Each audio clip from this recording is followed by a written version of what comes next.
Cette fois, la demande émane de l'Église elle-même, en l'occurrence du père Vignon, prêtre du diocèse de Valence. Dans une lettre ouverte, il réclame la démission du primat des Gaules. Je vous demande donc publiquement et sans détour de donner votre démission de cardinal et d'archevêque de Lyon dans les plus brefs délais.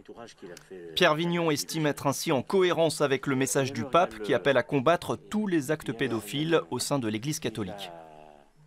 Puisque notre pape en appelle à toute l'Église pour intervenir dans cette crise, pour ma part, afin de ne pas être considéré comme votre complice, je me lève pour affirmer ouvertement ce que je pense déjà depuis longtemps. Il ne peut pas être l'homme qui va aider le pape et l'Église à sortir de cette crise de la couverture. Il faut qu'il laisse la place à du neuf.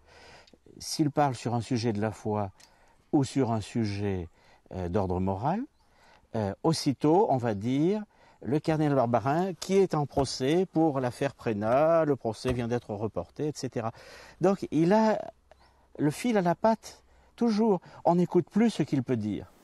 Depuis cette lettre, une pétition a été ouverte sur Internet. En quelques heures, elle approche les 7000 signatures.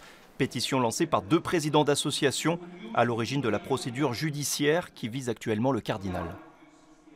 C'est peut-être le début d'une prise de conscience en interne, en tout cas de manière aussi puissante et forte, profonde, car ça n'avait jamais été le cas.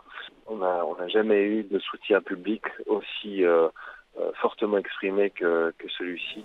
De son côté, l'évêque auxiliaire de Lyon rappelle qu'une enquête de 2016 a déjà été classée sans suite et que le pape lui-même a refusé la démission de Monseigneur Barbarin. Je comprends qu'on puisse avoir une réaction spontanée de colère, qu'on puisse vouloir que la justice soit faite.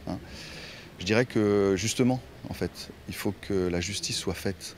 Pour l'instant, la justice s'étant prononcée en disant qu'il n'y a pas de culpabilité, c'est important de se reposer sur des faits réels. C'est-à-dire qu'à partir du moment où je demande la démission de quelqu'un, évidemment, c'est s'il est coupable.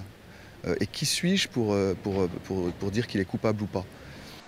Poursuivi en citation directe, le cardinal Barbarin n'échappera pas à un procès. Il devait avoir lieu en avril dernier, mais il a été repoussé. La nouvelle date devrait être connue début septembre.